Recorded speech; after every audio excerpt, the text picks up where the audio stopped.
tout juste 19h30 heure d'Alger, vous regardez le 24 News. Merci de nous rejoindre pour cette nouvelle édition 100% africaine. Tout de suite les titres.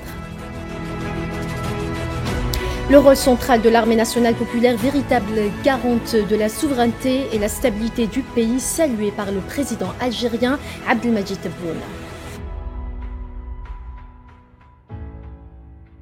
Sahara occidental, la solidarité internationale se renforce alors que l'ONU remet le dossier à l'agenda.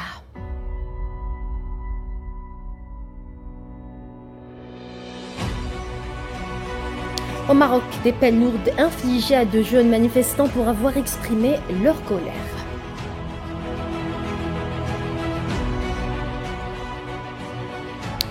J-2 avant la présidentielle au Cameroun, plus de 2 millions d'électeurs sont appelés aux urnes.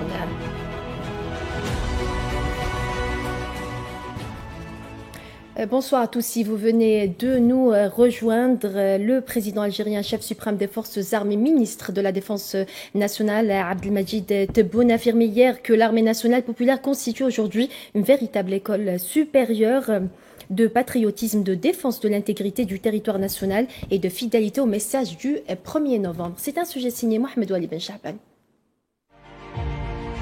Colonne vertébrale de l'État algérien, l'armée nationale populaire a été vivement saluée par le président de la République Abdelmadjid Tebboune, qui a rendu hommage à l'armée nationale populaire et au corps de sécurité jeudi lors de sa visite au siège du ministère de la Défense nationale. À cette occasion, il a souligné le rôle fondamental de l'armée dans la défense de la souveraineté nationale ainsi que dans le maintien de la paix et de la stabilité du pays.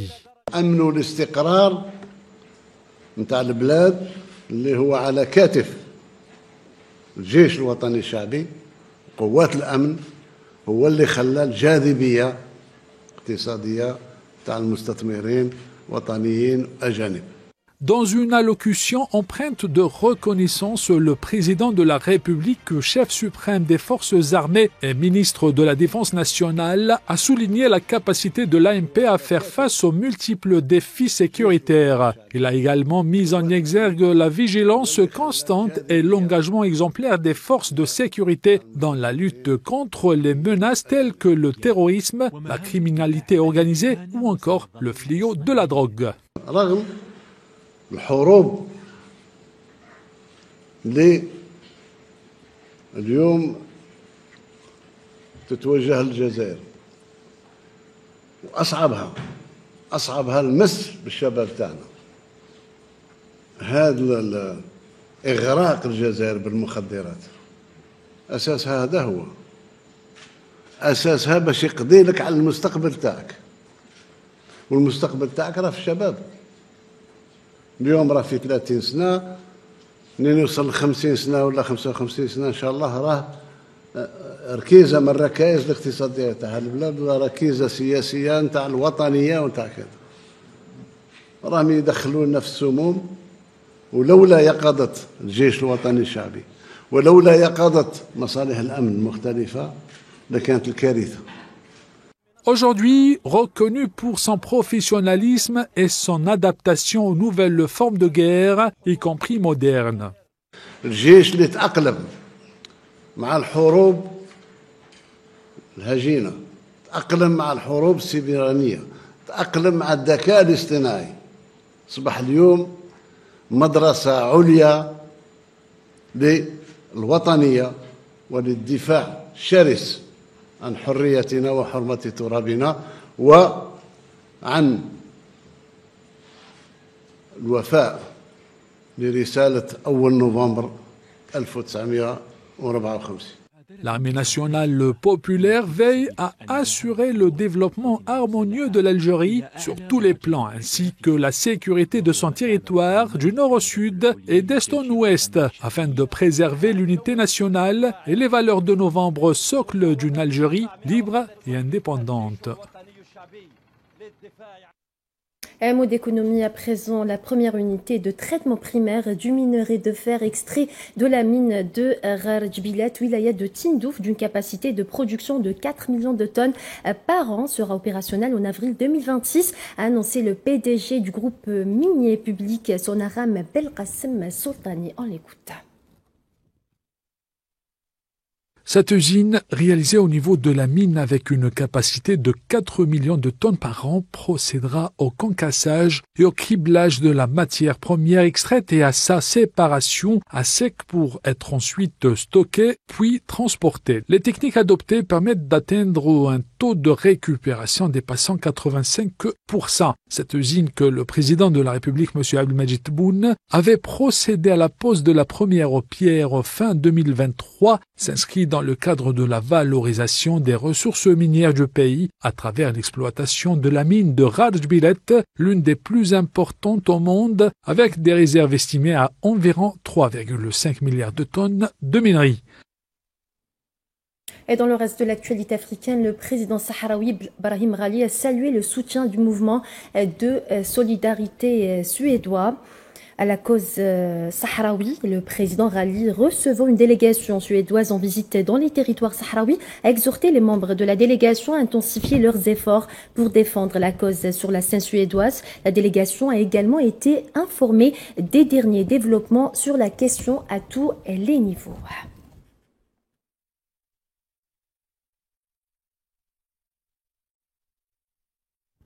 À l'occasion des travaux de la 4e commission des Nations Unies chargée des questions de décolonisation, le dossier du Sahara occidental a de nouveau été inscrit à l'ordre du jour. Plusieurs délégations ont exprimé leur soutien au droit du peuple sahraoui à l'autodétermination. Le peuple sahraoui vit une tragédie immense et une injustice violente et intolérable. Le Sahara occidental est enregistré depuis 1963 à l'ONU comme territoire non autonome et le Sahara occidental figure sur la liste des questions de décolonisation dont est saisie votre auguste commission.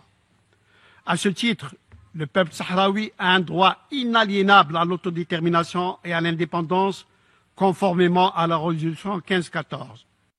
Intervenant aux travaux de la 4e commission des Nations Unies, le président de la commission du comité de soutien et de solidarité avec le peuple sahraoui, Saïd El-Ayachi, a affirmé que le référendum d'autodétermination constituait la seule solution à la question du Sahara occidental. La Cour internationale de justice, la Cour de justice de l'Union européenne, la Cour africaine des droits humains et des peuples recommandent clairement un processus de décolonisation par un référendum d'autodétermination clair, honnête et sincère sous la supervision des Nations Unies. En violation de tous ces arrêts juridiques multiples et en violation de la Charte des Nations Unies, en violation de la Charte de l'Organisation de l'Union africaine, puis aujourd'hui de l'acte constitutif de l'Union africaine, au mépris de toutes les résolutions pertinentes, le Maroc occupe unilatéralement et illégalement le territoire du Sahara occidental. Saïd El-Ayachi a par ailleurs dénoncé l'occupation illégale du territoire du Sahara occidental par le régime marocain. Le Sahara occidental n'est pas le royaume du Maroc. Et le Maroc doit se retirer du Sahara occidental. Le droit international le dit clairement. Et le droit international doit être appliqué. La communauté internationale doit s'opposer avec force à cette violation caractérisée du droit international par le Maroc. Tous les pays doivent exiger du Maroc le respect de la Charte de l'ONU et tous les pays doivent refuser clairement que le Maroc n'impose par la force le fait accompli au Sahara occidental. Pour sa part, le président du comité d'organisation du Parlement africain de la société civile, Ali Sahl, a souligné que le peuple sahraoui est confronté à de graves atteintes aux droits de l'homme. On l'écoute.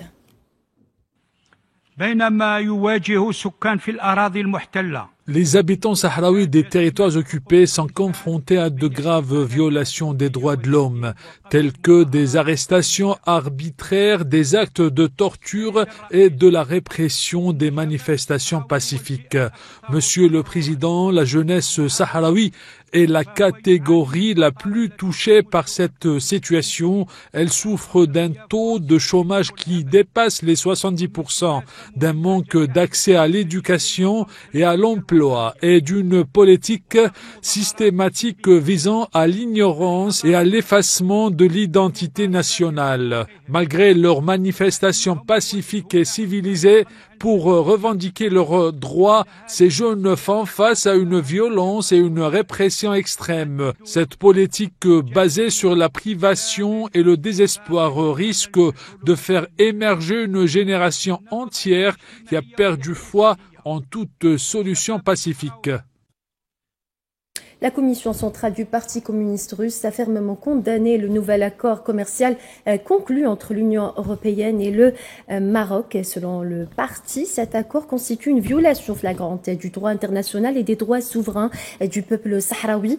Par ailleurs, le parti russe a souligné que la Cour européenne a reconnu que le Front Polisario est le représentant légitime du peuple sahraoui pour défendre les droits souverains de ce peuple sur son territoire et ses ressources naturelles.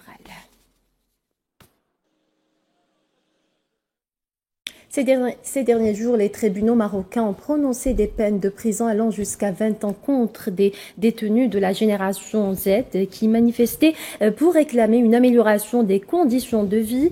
Des médias marocains ont rapporté que la cour d'appel de Salé, dans l'ouest du pays, a prononcé des peines allant de 15 à 20 ans de prison contre des jeunes de la génération Z pour leur prétendue implication dans des actes de violence et de vandalisme lors des manifestations. La cour d'appel de Salé a prononcé des peines allant de 15 à 20 ans de prison ferme à l'encontre d'accusés jugés impliqués dans des actes de vandalisme survenus lors des récentes manifestations. D'autres tribunaux ont reporté l'examen de dossiers similaires en cours d'instruction. Le tribunal de première instance d'Agadir a été le premier à rendre un jugement dans ces affaires, condamnant un jeune homme à 4 ans de prison ferme et à une amende de 50 000 dirhams pour incitation à commettre des délits et des crimes. Le parquet poursuit des accusés pour des charges jugées graves, notamment outrage aux forces de l'ordre, violence à leur encontre, rassemblement armé, incitation via Internet, destruction volontaire de biens publics et privés, ainsi que jet de pierre. Et le site d'information Lacom qui appelle à la libération de tous les détenus. Nous appelons à la libération de tous les détenus dont l'implication dans des actes de violence n'a pas été prouvée, ainsi qu'à un dialogue national sur les questions de la jeunesse, de l'éducation, de la santé et de la justice sociale. Nous appelons également à la poursuite des manifestations dans plus de 20 villes, dont Casablanca, Rabat, Fès, Meknès, Marrakech et Agadir. Le Parti de la justice et du développement marocain a appelé le gouvernement à dévoiler ses plans futurs pour réformer les régimes de retraite en mettant en priorité la revalorisation des montants minimums des personnes afin de garantir la dignité des retraités et pour faire face à la cherté de la vie. Le Parti marocain a souligné que les retraités vivent dans des conditions sociales difficiles face à l'augmentation du coût de la vie et à la baisse du pouvoir d'achat.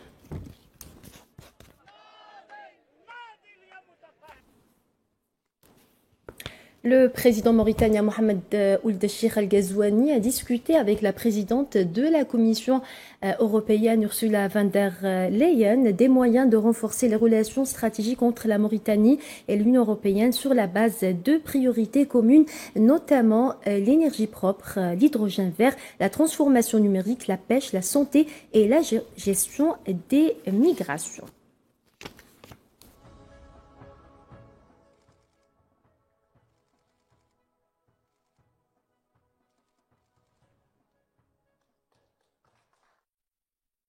Au Soudan, la ville d'Al-Fashir continue de subir des attaques violentes, ciblant notamment des hôpitaux et des mosquées. En pleine présence de civils, l'ONU tire la sonnette d'alarme, qualifiant ces actes de crimes graves pouvant s'apparenter à un génocide. Elle appelle à un arrêt immédiat des hostilités et à la protection urgente des populations civiles.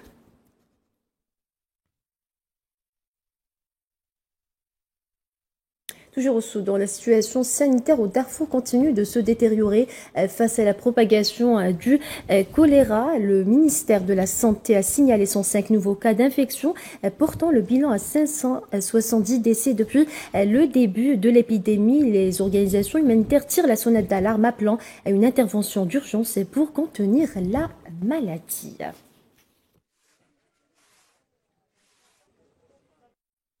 Au Cameroun, environ 8 millions de Camerounais se préparent à élire ce dimanche le prochain président de la République. Le chef de l'État sortant, Paul Biya, est candidat à sa propre succession. Il affronte 9 autres candidats dans cette course à la présidence. Ma motivation pour choisir le candidat Paul Biya est tout simplement parce que je suis née, aujourd'hui j'ai 24 ans et je suis née, il avait déjà fait la moitié de son mandat et je ne connais que lui. Et le simple fait que je ne sois pas sûre que s'il y a passation de service, que le Cameroun continue dans sa paix, me donne juste l'envie de le voter pour éviter de créer des tumultes et tout. Alors mieux vaut rester avec quelqu'un qu'on connaît. On a aussi de la diaspora camerounaise qui impulse une nouvelle dynamique de lutte portée par la jeunesse. Seulement, notre jeunesse semble encore très mal organisée. Elle est très mal organisée et très divisée par le tribalisme. Sport football à présent, le sélectionneur national Vladimir Petkovic a affirmé après la qualification pour la Coupe du Monde 2026 que les félicitations du président algérien Abdelmajid Tebboune sont une source de motivation pour lui et pour les joueurs. On l'écoute. Gratulazioni del Presidente della Repubblica. Les félicitations du président de la République, c'est quelque chose vraiment de très motivant. Sicuramente qualcosa molto stimolativa. Après une brillante victoire face à la Somalie, les joueurs de l'équipe nationale algérienne ont exprimé leur fierté et leur satisfaction. Ils estiment que cette qualification pour la Coupe du Monde 2026 est amplement méritée, fruit d'un travail collectif de rigueur et de détermination. Après en avoir raté 2, là on l'a fait, même si bien sûr il y a plus d'équipes qui se qualifient, mais il faut quand même le faire, comme j'ai dit. C'est pas facile d'aller jouer des matchs au Botswana à 14h pendant le Ramadan, faut les gagner les matchs, tu vois. Et on l'a fait, alhamdoulilah, avec cette équipe, cette génération, ce coach. Voilà, maintenant, le dossier Coupe du Monde, il est sur le côté, il faut ouvrir celui de la Coupe d'Afrique et bien se préparer, Inch'Allah. On a bien célébré comme sur le terrain, on a essayé de rester un peu sur le terrain avec le public. Mais voilà, on est tous fiers, c'est la Coupe du Monde, on va représenter notre pays dans la meilleure compétition. Et voilà, alhamdoulilah. On a un bon groupe, très à l'écoute. Je pense que ça se voit parce que d'après les matchs qu'on fait, alhamdoulilah, maintenant c'est objectif rempli, il faut savourer. Et maintenant c'est dans longtemps, c'est dans 8 mois la Coupe du Monde, enfin à peu près. Et on a le temps d'ici là, il y aura beaucoup de choses qui se passeront d'ici là. Et à chaque fois qu'on joue en Algérie, on est soutenu. Il y a eu beaucoup de choses dites depuis le dernier rassemblement, mais on n'a jamais douté du soutien du public. Ils sont toujours derrière nous et on n'en doutera jamais en tout cas. On savait qu'aujourd'hui on allait venir ici à Oran pour valider cette qualif qui nous manquait. Ça fait à peu près 10 ans que l'Algérie n'est pas retournée en Coupe du Monde et c'est chose faite, alhamdoulilah. Et le président de la FIFA, Gianni Infantino, a tenu à saluer chaleureusement la qualification de l'équipe nationale pour la Coupe du Monde 2026. À travers une vidéo publiée sur son compte Instagram officiel, le président de la FIFA a adressé un message chaleureux à l'Algérie après sa qualification pour la Coupe du Monde 2026. De la FIFA. 1, 2, 3, vive l'Algérie! Félicitations à l'Algérie pour la 5e fois. Votre hymne national retentira et vos stars deviendront mondiales lors d'une Coupe du Monde de la FIFA. La victoire contre la République de Corée et la qualification pour les 8e de finale de la Coupe du Monde de la FIFA 2014 au Brésil restent des moments forts de votre histoire footballistique. Et vous avez maintenant l'occasion d'écrire de nouveaux chapitre glorieux au Canada, au Mexique et aux États-Unis en 2026. Mabrouk Al Jazair, à bientôt, profitez bien. Bravo, ciao.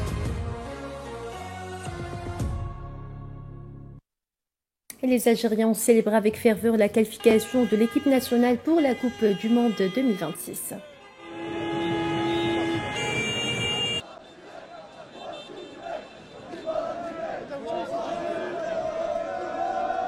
La sélection sénégalaise s'est rapprochée de la qualification pour la Coupe du Monde 2026 après avoir largement dominé son hôte, le Soudan du Sud, sur le score de 5-0 lors de la 9e journée du groupe B. Dans le groupe F, la sélection gabonaise a battu la Gambie sur le score de 4-3, retardant ainsi la qualification de la Côte d'Ivoire. Slipping again. Might want to change his studs, but come on by the substitutes. Et c'est ainsi que s'achève cette édition africaine. Merci à vous de votre fidélité. Excellente suite des programmes sur Al24 News.